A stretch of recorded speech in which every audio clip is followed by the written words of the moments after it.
I could meet with someone else. Try meeting with the Nosforatu. Gumshoe in the Dark, a recent string of violent killings, has the Red Hook district of Brooklyn on edge. Sophie mentioned that Kadir, I already forget how to pronounce his last name. I know you told me last stream, but I already forget. Kadir al-Asma'i has a secret associate investigating the murders of Nosferatu neonate by the name of D'Angelo. If you help him out, he might be persuaded to form a lasting partnership. Yeah, we could do that one. Or I could talk to Hope again. Hope is about to head into the city, accompany her to see her true face. Or I could meet with the Ventru, or not the Ventru, sorry, the Tremere, the Warlock guy, or talk to Weird Guy, who sent me an invitation. I'm not sure. I do want to see Hope again, but maybe we should try and recruit someone else first, especially since I just fucked up the thing with Tamika. Let's try and find the Nosferatu first. As you make your way down Clinton Street, the incessant hum of traffic gives way to the ominous silence of the waterfront. You stop to take in the familiar bouquet of the Hudson, made all the more potent by your recently sharpened senses. Across the basin, the Red Hook grain terminal rears its rusty frame. Once a bustling industrial area, now a sleeping giant splayed out on the riverbank, forgotten, abandoned. Conveniently so, especially for one of the hidden. Keeping to the shadows, you sneak closer to the dilapidated complex, making your way past hole-ridden silos and wobbly chain-link fences.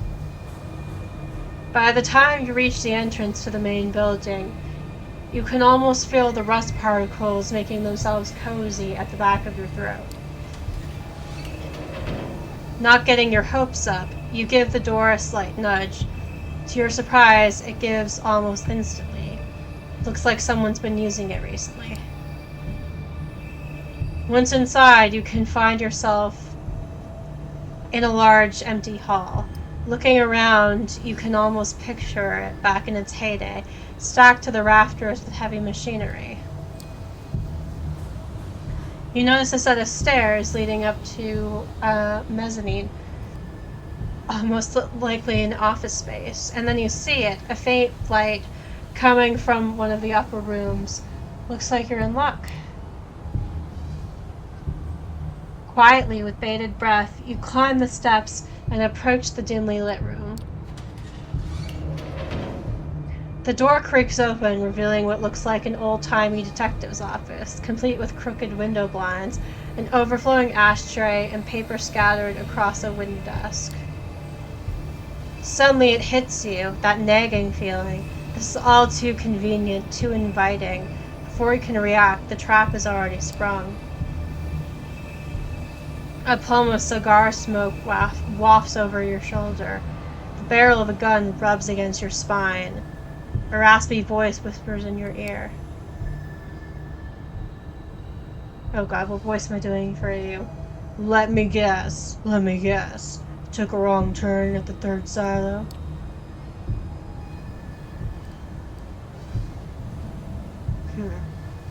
Should I try and talk him down, rush the assailant, or make him stand down? I don't think I have presence, because I'm a Toreador. I could try. Driven by a strange hunch, you open your mouth, rush him. Too late, Steve. You should have voted sooner. The decision's already been made. Driven by a strange hunch, you open your mouth. You hear yourself talking, but the words are not yours. They seem to be coming.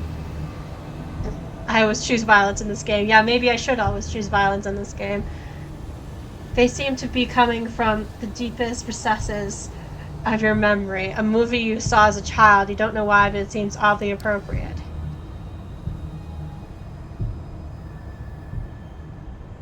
Excuse me? What are we quoting movies for? I know what you're thinking. This punk ain't got nothing on me. I'm sitting pretty on a loaded Colt Detective Special. 5 in the cylinder, 1 in the chamber, and I only need the 1.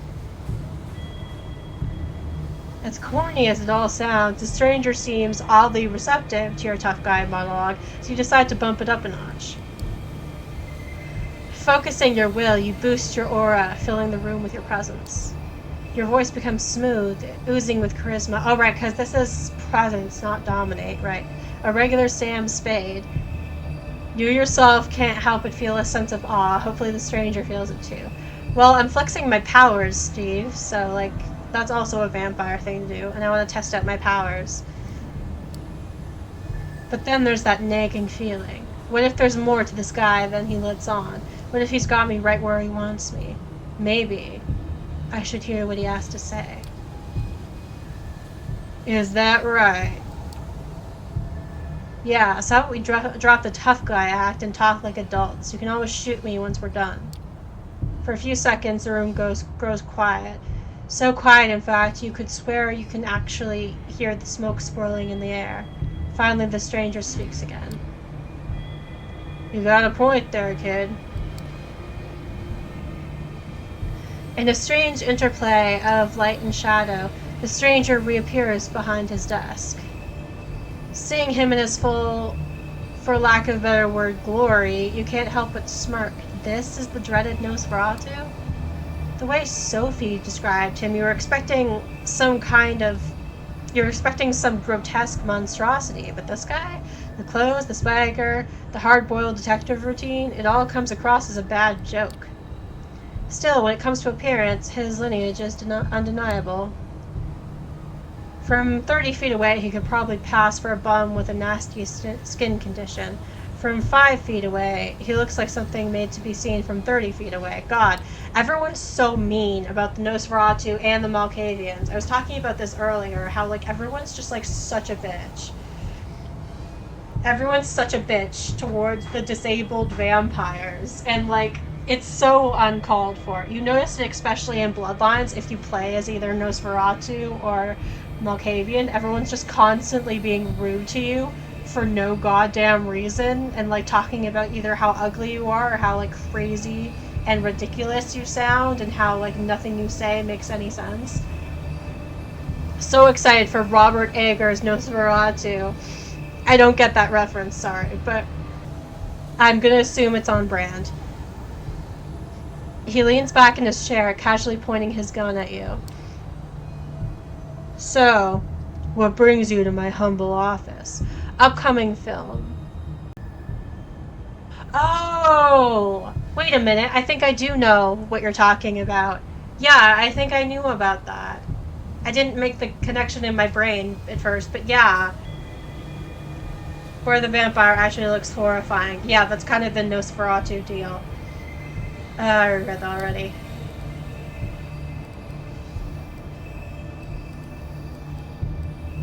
Are you D'Angelo? You the one they call D'Angelo? That's my name, kid. Don't wear it out. My friends call me Jin, so you best stick to D'Angelo for the time being.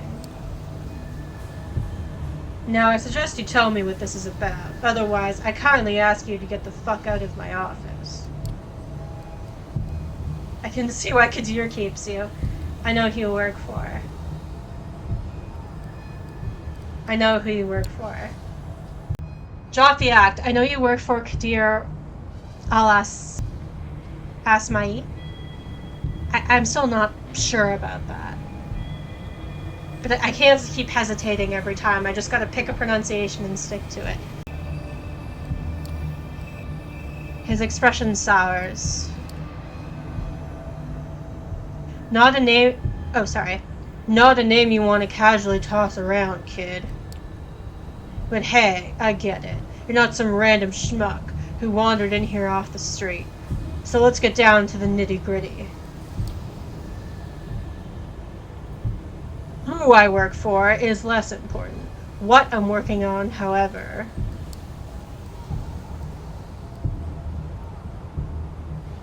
isn't going well, so let me help.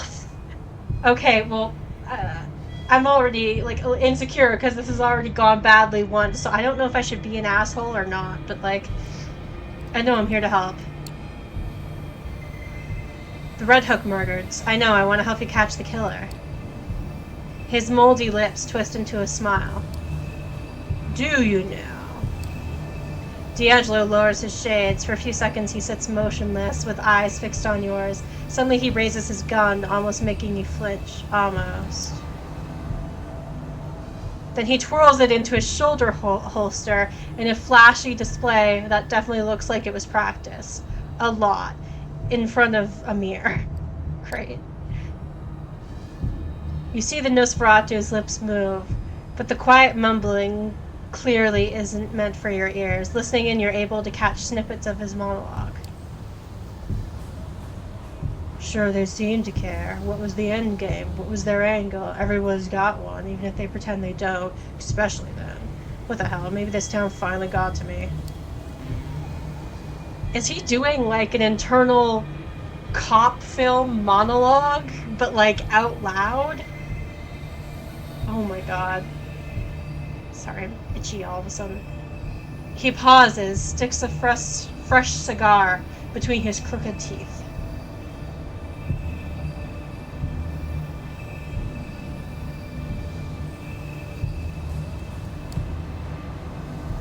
Maybe a good leap of faith's just what the doctor ordered. I'm narrating. Offer him a light. Do I have a lighter? Offer him a light. As he reaches into his pocket, you flash a lit lighter before his eyes. Or maybe you could use a healthy dose of unhealthy. For a split second, he gives you a puzzled look. Then he leans over to your lighter, puffing on the cig as it catches fire.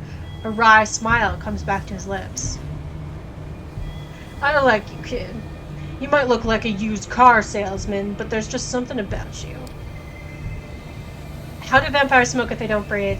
I think they can just, like, imitate breathing, like inhale, exhale, but they don't actually need oxygen to survive. Like, they can technically, like, sweat and, like, spit and, like Hope was saying earlier, orgasm. I don't know if you caught that part. So they can, like, mimic human functions, even though their body doesn't need to, like, actually, like, breathe or, like intake, like, water or food or to keep it going. Technically they're dead. It's a whole thing. I don't know. Tell you what. I was just about to head back to the crime scene, take a look around, refresh my notes. You can tag along if you want to. I could use an assistant. Someone to take notes and make wild assumptions for me to shoot down. Who knows, if you're any good, I might consider making this a long-term arrangement. Sound good? Sure it does, kid. I'm the one who said it. Just one more thing. You've still got me at a disadvantage here. Seems like you've done some digging on me, but with you, I've barely scratched the surface. Catch my drift? So answer me this. Who is it that sent you to my neck of the woods? Or in layman's terms, who do you work for? Sophie Langley? Oh, this might go badly. Sophie Langley. For the first time since you got here, the Nosferatu adopts a look of genuine surprise. His eyes wander for a moment, finally giving way to a crooked smile.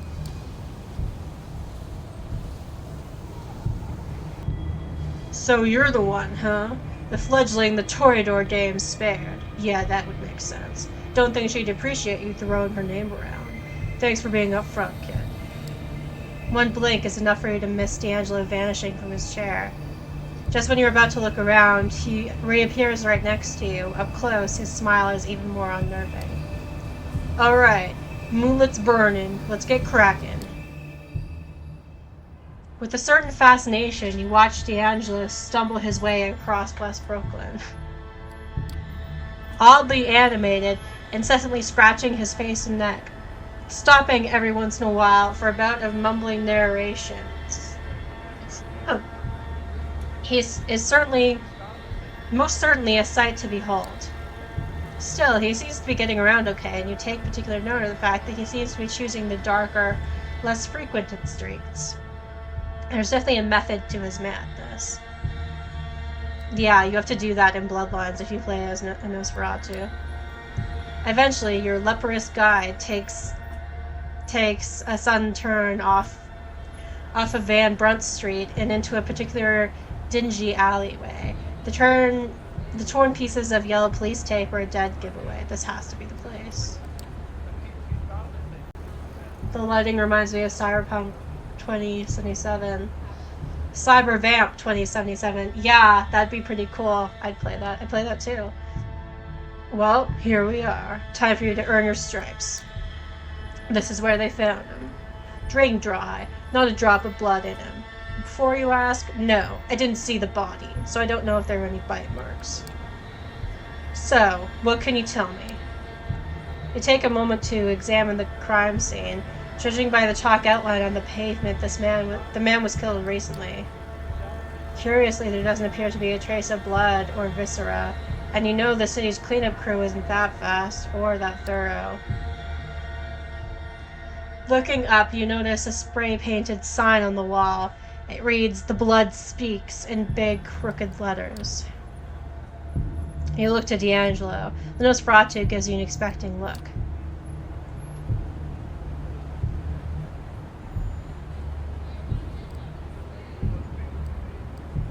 How come there's no blood? The graffiti looks like it's like, well, that's kind of obvious, but how come there's no blood? Do you say the victim was drained dry? Because I don't see a trace of blood anywhere. Good eye, kid. It's the details that count. And given that the murder was committed right here, and the victim didn't make a sound, we can therefore conclude that... what can we conclude? The killer was kindred, or the killer used a sedative? I don't know, could be either. Keanu Reeves was in a vampire movie a long time ago. I didn't know that. Dracula by Francis Ford Coppola. Wait. Is Francis Ford Coppola related to Sofia Coppola? That is her name, right? I might be getting that wrong. Yes, her father. Ah, right. Nepo baby. Okay, that makes sense. That was a good version of Dracula. I'll admit, I haven't actually seen any of the Dracula movies. She's a Nepo baby, but she makes some damn good movies. I'm trying to think if I've seen any of her movies. Did she do The Bling Ring? Because I feel like she might have. And I think there's got to be another one. The Virgin Suicides, right? Priscilla. I haven't seen Priscilla, but I'm meaning to. Lost in Translation. Dubious. I haven't heard of that one. Marie Antoinette, haven't seen it yet. I've definitely seen movies about Marie Antoinette, but I don't know if I've seen that particular one. Probably haven't. What was I gonna say? Oh yeah, I haven't really seen any of the, I haven't seen any of the Dracula ones, because I was mostly focused on Carmilla, because I'm a lesbian. But I definitely want to start, watching the Dracula movies, because I'm vampire trash. Starring Kirsten Dunst. I don't think I've seen that one. Yeah, Keanu Reeves, but more importantly, Winona Ryder. Oh, that's that one. That one. Yeah, I do know that movie. I haven't seen it, but I do know of that movie. Yeah, that's the one where she plays, what's her name? Mina, right? Yeah, I've definitely heard of that movie and, seen people talk about it. Okay, what else did I miss? Used it in my vampire video. Right, yeah, I think I remember that. Yeah, I remember you talking about that. Alright, so the killer was kindred, the killer used a sedative. Alright, so I mean, it could be either, right? The victim didn't make a sound and there's no blood. So, well, if the killer used a sedative, then that doesn't account for why there's no blood. So the killer was kindred? Yeah. Bingo. Only a kindred could drain a human this quickly, sorry, I can't fucking read. This quickly. this quietly, but not just any kindred. Take a look at that graffiti. What do you think it means? Seems desperate, or it's meant to throw us off. I've already forgotten what the graffiti said. Something about the blood speaks. The blood speaks. It could be a tremere, some kind of blood sacrifice thing. Seems desperate, does it? I don't know. But we don't really have any indication that it's meant to throw us off. It seems desperate. My thoughts exactly. It's as if someone wanted to get a message across, but was too scared to stick around and write the whole damn book, so we got the abridged version. Tell me, if you were to guess, which clan would you say our killer belongs to? Thin Bloods, Malkavians, or Tremere? Ooh, Thin Bloods is a good shout. I didn't think about that. I completely forgot about the Thin Bloods, which is typical, right? Because everyone forgets about the Thin Bloods. I did just say Tremere originally, but now I'm thinking maybe Thin Bloods. Hey Faye, the copy of the Dracula movie's on Crave. Yeah, we should watch that at some point. Okay, I want to say Tremere, because that was my original hunch, so I want to stick with my original hunch. Wait, aren't the Tremere known as the Blood Sorcerers? This was probably some fucked up ritual of theirs. Warlocks do tend to get creepy at times, but they're not exactly the Manson family. It's just not their style. I might be jumping to conclusions, but my money's on the Thin Bloods. He pauses, spits out the mangled remains of a cigar. Shit, looks like we're gonna have to pay Larson a visit. The Thin Blood Primogen. Give me a minute. Give me a minute. Okay, I don't think I read this yet either. Elder, a vampire who has experienced at least 2 or more centuries of unlife. Elders are the most active participants in the Jihad, the secret self-destructive war waged between the ancient undead. The elder vampires tend to manipulate their lesser kin, using them as pawns in a terrible game, the rules of which defy comprehension. Okay. Second Inquisition, often abbreviated as SI, a collective name among vampires for the recent coordinated efforts of intelligence agencies to combat the kindred as if they were a terrorist threat. This is interesting, yeah. Few individual agents understand what they are fighting, and the intra-agency collaboration codename First Light places an enormous import on keeping their operations secret and disguised as ordinary anti-terrorist action. I was talking about this earlier. That's interesting, I feel, given like the racialization of vampires in certain stories or certain like vampire mythology. Where was I? I was looking for Thin Bloods, right?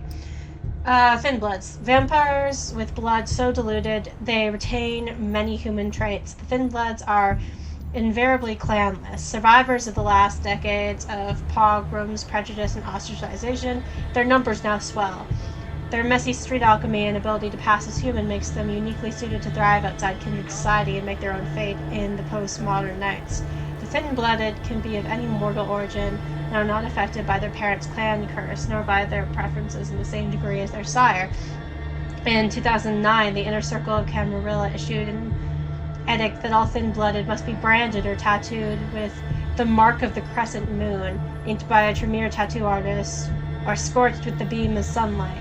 The brand is irreversible. Many kindred still view the Thin Bloods as a threat to the Masquerade, weaklings, runoffs, abortions, yikes, and will destroy them if given the chance. Those who don't despise Thin Bloods tend to call them the Young Ones, chameleons, or duskborns. That's interesting too, like the whole blood purity thing, and prejudice against those who don't have enough like kindred blood. Clan Malkavian, I don't know if I read this. Okay.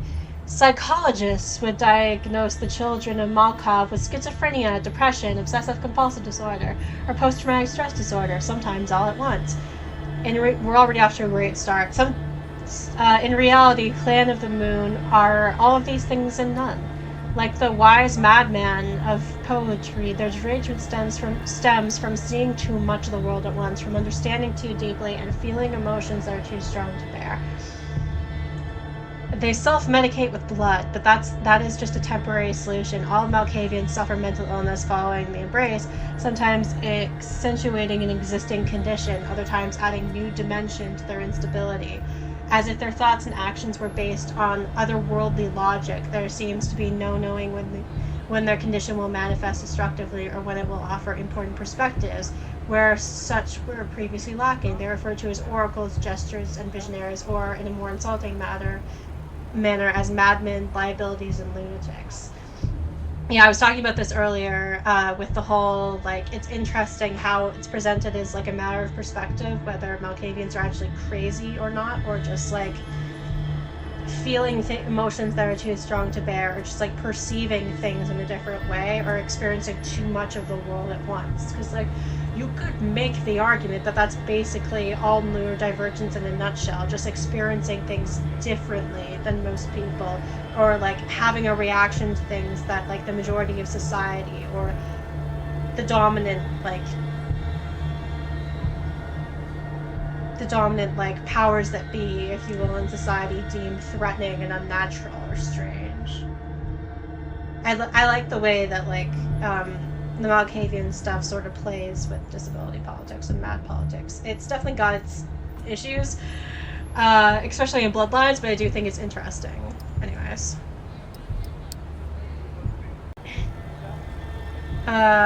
Is he the thin-blooded Primogen? I think maybe. The thin-blood Primogen? No, Larson the bicycle repairman. Of course the thin blood fucking Primogen. I feel like he should have like a New Yorker Brooklyn accent, but I'm not sure how to do that. Not sure if he knows who the killer is, but he could probably make an educated guess. In any case, we'd be doing him a favor. If it turns out he is violating the Masquerade, it would put him in a hell of an awkward position. That means shin upside down awkward. It's the kind of weakness the other Primogen would love to exploit. His position in the council is as bad as it is. He pauses for a moment and mumbles to himself, but it's too quiet for you to make out. Finally, he lights up a fresh cigar. He takes up a puff and lets the smoke escape through his crooked smile. Alright, kid, let's get this over with.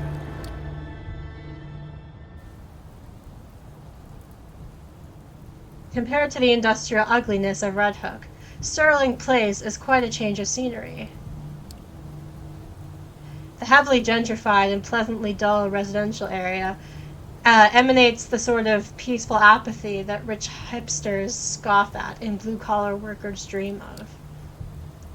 All of a sudden, the Nosforatu stops, and it almost seems like he was taking a deep breath, steeling himself for things to come. This is the place. Or I forgot to do, this is the place. With that, he points to a surprisingly nice-looking two-story house. The place is almost completely dark, almost. You notice a dim light shining through the curtains of an upper-story window. It's probably safe to assume that the head of the family is working late, especially if the head of the family happens to be a vampire. Okay, kid, we gotta be gentle about this. I'm talking velvet gloves. Why am I going southern? No. Velvet gloves, soft cushions, you rang milord gentle. We need Larson out of here. Without making a fuss, or letting his family see us. If we blow this, he'll shut down like a speakeasy on raid night. Trust me, I know. What's the plan? Okay, so what's the plan? Tell you what.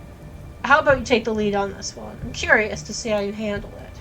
Oh, no, don't even fucking put me in charge. God. You take a step back and look around the area. The lit-up window seems like a safe bet. Now it's just a matter of getting Larson's attention. His and no one else's.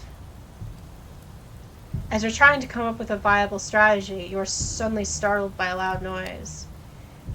It takes you a second to identify the sound as a dog's barking. It doesn't take you long to figure out where it came from, as a bearded man leading a Rottweiler on a leash. Okay, ringing the doorbell's a bad idea. Someone else could answer it.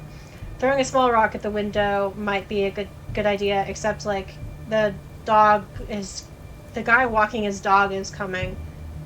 So we could try feeding, but what are we gonna do with the dog if we feed from the man?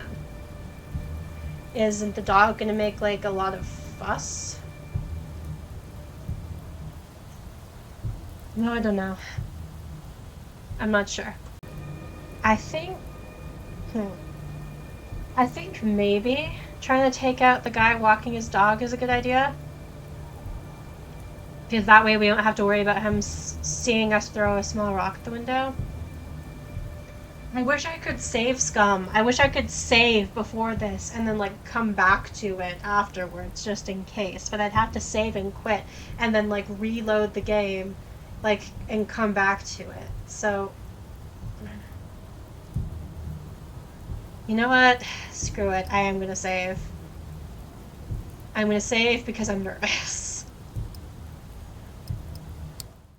So we're gonna save and exit. Then we're gonna load.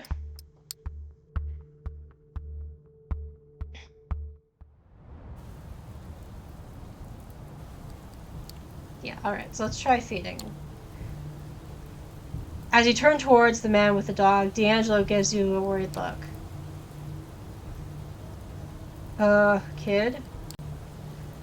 Shushing him with a gesture, you plunge into the shadows and crouch behind a well-trimmed hedge. True to his word, D'Angelo follows your lead, though he doesn't seem too happy about it. You best not be thinking what I think you're thinking.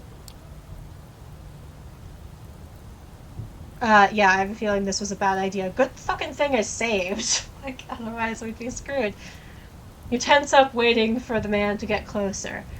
When he does, you spring from the darkness, grabbing both of his arms and sinking your teeth into his neck. His blood gushes into your mouth, thick with surprise and laced with just enough fear. It's all so quick and yet so sublime. Oh boy. The man goes limp. His best friend does not. The dog goes off on a barking spree that would make a dead man cover his ears. You tear away from your victim, ready to let the beast loose on the hapless canine. D'Angelo, however, is quick to curtail your murderous appetite. The detective approaches the animal, looking it straight in the eyes. He mumbled something about under his breath, now the melodic whisper. Sorry. Mesmerized by the chant, the dog goes quiet and lays on his back, allowing D'Angelo to pat his belly. Suddenly you notice lights turning on in some of the houses. D'Angelo gives you an angry look and points to the unconscious man in your arms. Get him out of sight, now! Heeding his advice, you hoist the man over your shoulder and carry him to the nearest bush. Just as you're getting up, a very unassuming and slightly unshaven man in a turtleneck approaches D'Angelo. He doesn't seem happy to see him. Oh! Oh, it's Robert Larson, the Malkavian, what do you call it? The Malkavian primogen.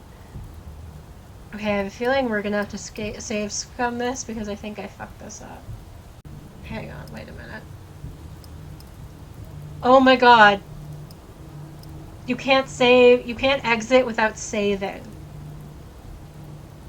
And you can't reload a save. This game is so fucking bitchy. Are you kidding me? That's so fucking rude. Really? I cannot believe this doesn't let you save scum. That's so stressful. Ugh. Okay. Fine then. Jesus Christ. With love, how is it this glitchy for a VN? Is it glitching?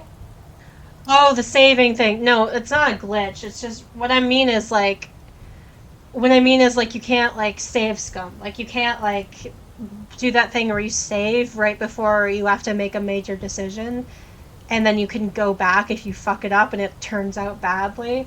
Like this game won't let you do that because of the way it's designed. It's not a glitch. Like every time you exit the game, it's automatically saves. You can't exit the game without saving. So you can't like just reload a save if you like mess something up or you want to redo something.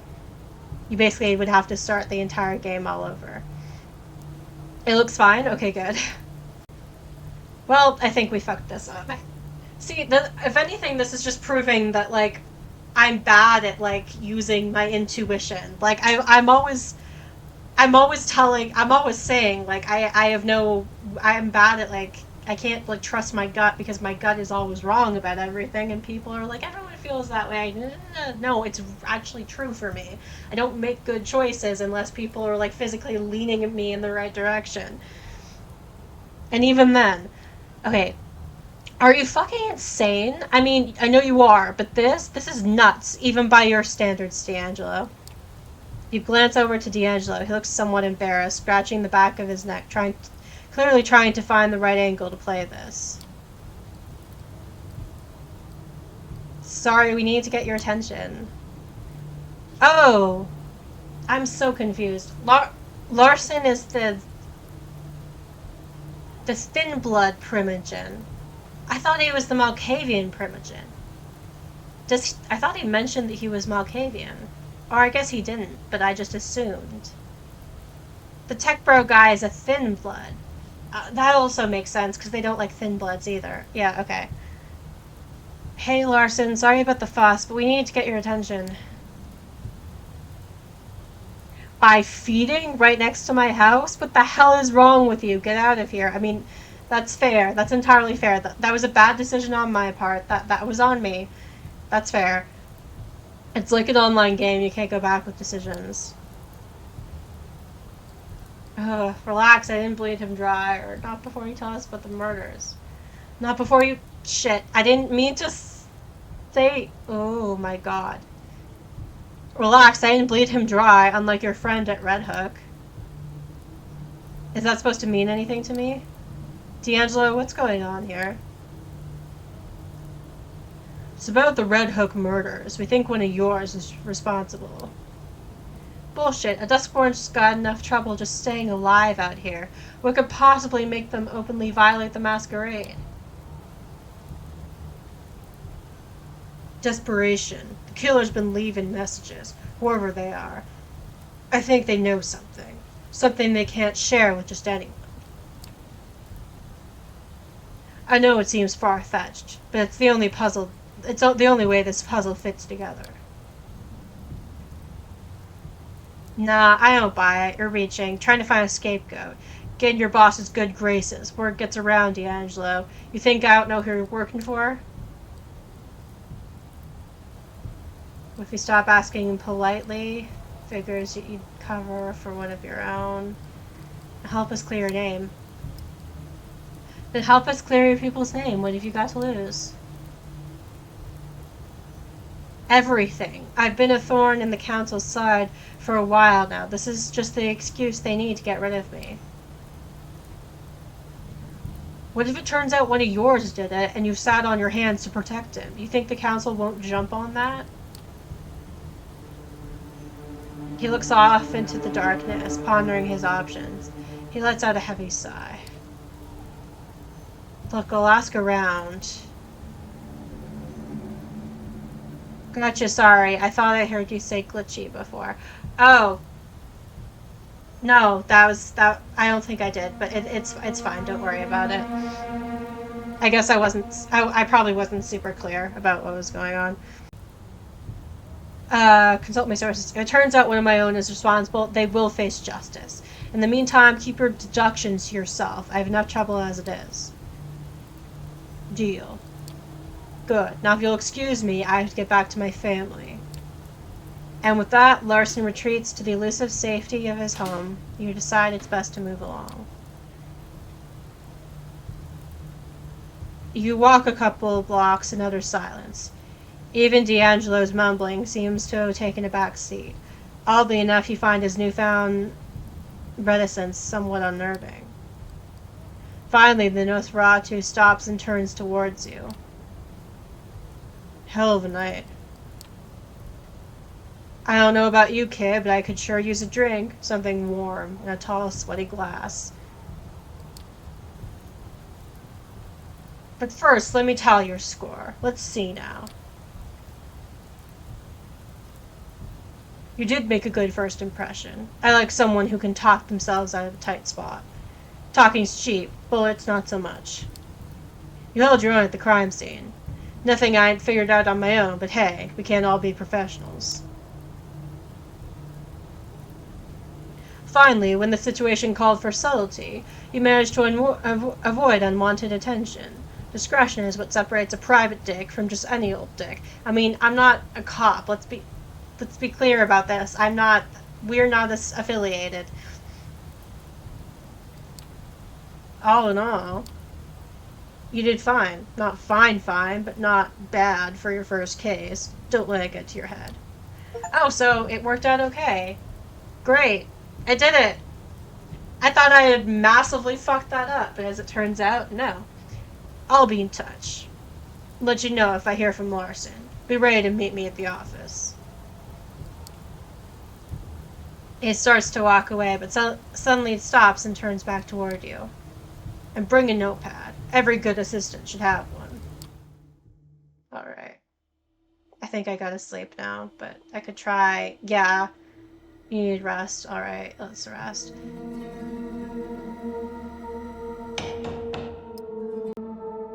Not long after you wake up tonight, Gregory knocks on the door of your apartment.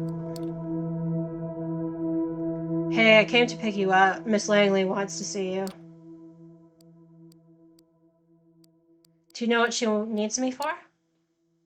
Any idea what she needs me for? I'm not in the position to ask. He smiles politely.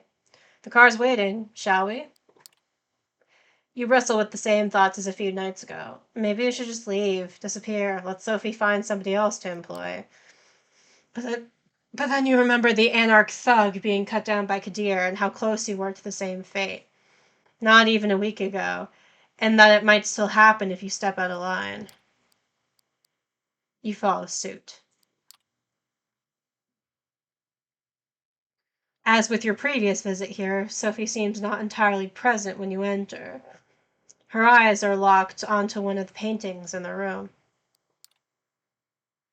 You're pretty sure it was here earlier, but she's behaving as if she's seeing it for the first time in her life, entirely entranced. Gregory clears his throat. Sophie turns to the both of you, a bit of irritation in her countenance that soon gives way to a pleasant, warm smile. You're here. Excellent. Thank you, Gregory. Her driver leaves, and she turns her attention to you. I hope you had a good few nights and made some new acquaintances, but I have to say, I'm happy to see you, Ash. Thank you for coming. The change in the mood of the room is so sudden and startling. It makes you consider the true power of vampiric charisma. Rationally, you know you're being manipulated, but you don't even care. Her eyes, her motions, her entire body language all feel 100% genuine and expressing legitimate interest in you and your well-being. I have a request for you this night. I need you to find somebody for me and make a delivery. She points to the statue at the side of the room. You notice a plain-looking flash drive lying on the side where the inanimate archer's bow touches the pedestal. The man you'll be looking for calls himself Krazer. Or Kazir. Sorry, I don't know where I got the R from. He has eyes and ears all over New York, and it's rare for something to happen here without his knowledge. I'll need you to take this flash drive and bring it to him. In exchange, he will give you an address, which I need to know as soon as possible. You're about to ask what's on the drive, but Sophie proves to be one step ahead of you. Oh, don't worry about the continents. They're encrypted, a precaution for if the data falls into the wrong hands. But it won't, correct? She gives you a smile that just a handful of nights ago would have made you feel like melting. Oh, and Ash? Kazir is a Nosforatu, that twisted, deformed lineage of kindred. He is old, and his age has made him even more paranoid than the others of his clan tend to be. He holds many havens and changes them often. From what I've gathered, he, or one of his servants, should be found at the park on Coney Island tonight. You'll have to identify them, somehow. I'm told Kazir has spent many of his nights these past few years being driven around the city in a black limo. Maybe keep an eye out for it. That smile again, but much shorter. Uh, Anything more on Kazir? Anything more you can tell me about Kazir? He's been here for a long time, about as long as I have. He's gotten into a lot of trouble exchanging information with both the Anarchs and the Camarilla in the past, but ultimately got off scot-free. Kazir's web of information, sorry, I zoned out for a second, proved to be strong enough to shield him from the consequences of playing both sides. Some say that's the best proof of his abilities. In any case, be careful when talking to him. He is very particular about everyone's etiquette except his own. Good night, and good luck. She flashes one last smile at you and turns back to the painting, clearly done with the conversation. You pocket the flash drive and head out towards Coney Island. It takes you the better part of an hour to reach the lights and the sounds of Coney Island amusement park from the city. The drive is almost pleasant this time of night, thank God for Belt Parkway. There are plenty of people here tonight, but nobody who stands out as a traveling purveyor of secrets. Then again, if they did stand out, it would be kind of pointless, right? Nothing to do but figure out the right approach. Let's do aspects. Open your senses. You take a moment to try and focus, to try and pick up on any details that would help you with locating Kazir. Initially, the noise from the nearby amusement park floods your mind and momentarily stuns you.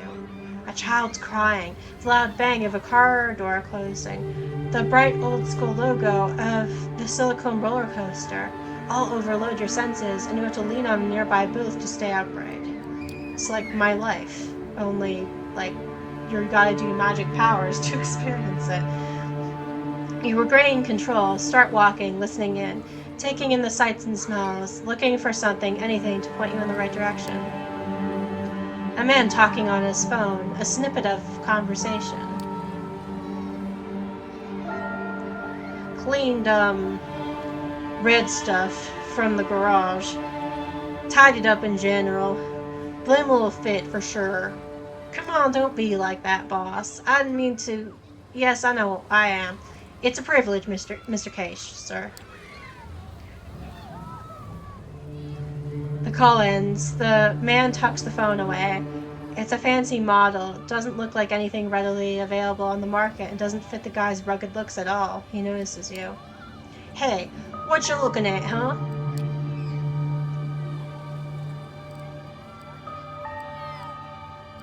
So you work for Kaiser. Who? I don't know the name. He's a terrible liar, clearly full of shit. Tell him Sophie sent you, intimidate him into contacting. Tell him Sophie sent you. Listen, I was sent here by Sophie Langley. She has something for Kaiser. I need to contact him and hand it over. Nothing more to it. Don't know her. And I already told you already. I don't know who Kaiser is either. He sees the doubt in your face. Fuck it. Stay right there. He produces his phone. It's a fancy model. It doesn't look like anything readily available on the market. Didn't read that sentence already? Better. Unlocks it, dials a number, 2 tones go by, a voice on the other end. Sorry to bother you again, boss. Yeah, I know how much you need your alone time. That sounds very nice. There's somebody here who wants to see you. They're with, Langley? Sophie Langley? Yeah. A string of loud obscenities fill the phone. The man winces and pushes it away from his ear. Then the call stops. Almost immediately, a chime.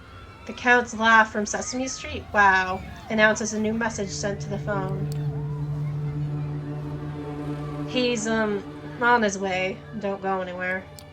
Not 15 minutes pass before a black limo stops near where you're waiting. One door opens an invitation. The inside of the limo used to be a luxury lounge, the kind with the stripper pole and a bar full of alcohol, but it currently has none of that. Instead, there are monitors and consoles. There are dozens of displays, each one showing something different. Surveillance camera footage, stock market quotes, television news, emails, tweets, silent movies, lo-fi footage of a gory torture session. Yikes. You wonder if the limo's owner can focus on anything while surrounded by all this visual noise, and then realize there's nobody there, or is there? A man blinks into existence on a leather-covered couch, attempting to maintain something that approximates a regal presence. You're 100% sure it's Kaiser. Yeah, Nosforatu can do obfuscate, which is the ability to turn invisible, same as Malkavians. Surrounded by dimly lit computer screens, his features are even more ghastly than you imagine. All sharp angles of twisted bone, mangled flesh, and crooked teeth. Alright, let's not be rude. He bears them in an awful parody of a smile. The door is closed behind you.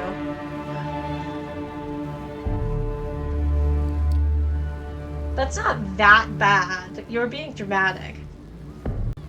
What voice should I do for... He seems like the kind of guy who would also have a New York like Boston type accent, but I don't know how to do one.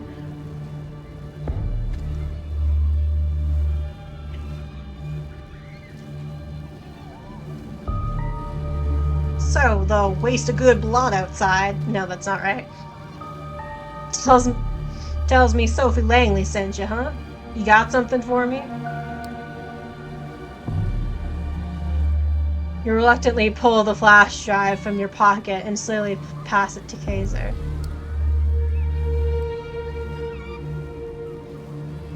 He plugs it into a USB port on the arm of his chair and displays the data on one of the screens that happen to be turned away from you. It takes him about a minute to access the data. Who do you people think I am? I saw this footage a week ago. Okay, apparently that's what we're doing now. He removes the flash drive and throws it back at you in disgust. Tell Sophie the deal's off. She wants her address. You can give me something else. I don't think we can do presents on him. He's a Nosferatu. I doubt that's gonna... Oh no, we've done presents on Nosferatu before, but... We just recently fed also, so I think we can probably...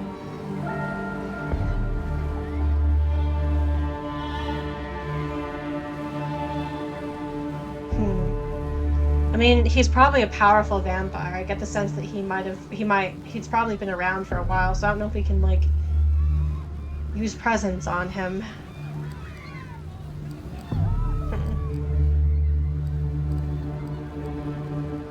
She did say that he likes manners. So maybe I could ask, maybe some ass kissing might come in handy. Ask how you can make it up to him. I'm sorry, this proved disappointing to you, Mr. Kaiser. Can I do something to make it up to you? He seems genuinely impressed. Now that's what I like to hear. Yeah, in fact, I was just about to mention it. I have something in mind. We'll talk again soon. If you do that for me, the address is yours. Now, would you be so kind as to get the fuck out of my car? You're pretty sure you're done here. You get out, close the door behind you, and the car immediately starts backing up. The opaque windows slide past you, and soon the limo is on its way. Kaiser's lackey is nowhere to be seen, so you make your way to your car and drive back, wondering what tomorrow brings. Alright. Looks like we have time for one more meeting, so we can try and meet with Hope again. Or we can meet the Tremere, or we can meet with the mysterious guy who sent us the letter. Or we can meet with D'Angelo again. We just met with D'Angelo, so I kind of want to meet with Hope again. also give you, Zara, the opportunity to see Hope. Okay. Uh, the other side of Hope. Hope is about to head into the city, accompany her, and see her true face, except... Once you get to the internet cafe, Hope is already waiting out front. The sight catches you off guard. A part of you suspected that she might be more of a shut-in, my haven is my castle type. Oh, this is the other thing. She, like, often talks in, like, reading from, like, different from her different, like, internet alter egos. And I was doing, like, a Valley Girl accent for her. Perfect timing. We need to go for a ride. Get in, get in. She doesn't wait for your response and jumps behind the wheel of a lavender vintage roadster instead. The engine starts roaring expectantly, causing everyone's heads to turn. Not wanting to attract needless attention, you quickly slip into the backseat of the car. The moment you shut the door behind you, the vehicle sets off, tires screeching. Love her tats. I know, right? At auto 0 to 100 real quick. Sorry for not bringing you up to speed first, but hey, this is NYC. Everyone's always in a rush, and this is even more true when you're kindred. At busy work. I'm genuinely trying to remember if you spell busy with 2 S's or 1. I'm pretty sure you only spell it with 1. So it's bussy work? Alright. Now, allow me to take care of some business, and I'll be right with you. Even as she's zooming through traffic, she's still on her phone, of course. Nice car. How'd you afford that? Vroom vroom beep beep. Thank you! The lavender really brings out its character, doesn't it? At busy work. Or bussy work. About affording things in the city, it's pretty hard. You gotta be at the top of your game at all times. Might as well explain my business plan to you while I'm at it. Discuss BTC. So, another extremely online Malk based in New York, goes by the name of Deb/Null, told me to Google Ethereum a few years ago. That's how I got into Bitcoin. Oh god. I can't escape it. Shit, I just put my finger on my eyeliner and ruined everything. I mean, it's already pretty a lot, but now it's black. Now I've got black all over my fingers. Great. And I found a new religion. 23-year-olds selling visions of governments replaced by benign code and decentralized consensus. Masses ruled by algorithms just as the laws of physics. Idiot man-child investors trying to shape their realities through sheer fanatical zeal. And dedicated collectors of things as abstract as rare SHE-256 decryptions. Her driving style is far more aggressive and dangerous than you're comfortable with. Is it just you, or does she peek into the rearview mirror more often than she looks straight ahead? A hyper-speculative environment where nothing has real value, only abstract beliefs matter, and your life savings can be ruined by a single bullshit tweet. How could I refuse the allure? I started buying low and selling high on a variety of shady 24/7 exchanges that allowed me with 100 times leverage. As in, they'd lend me 100 times the capital I could bet with. Oh god, Hope. Okay, spam in the chat, gotta get rid of that. Alright, where were we? I got lucky at the beginning and kept the ball rolling, shorting, longing, impulsively, recklessly. I got to the point where I became too big to fail, and that's when I cashed out. The car comes to an abrupt halt. You bump up against the seat in front of you. 100 to 0 real quick.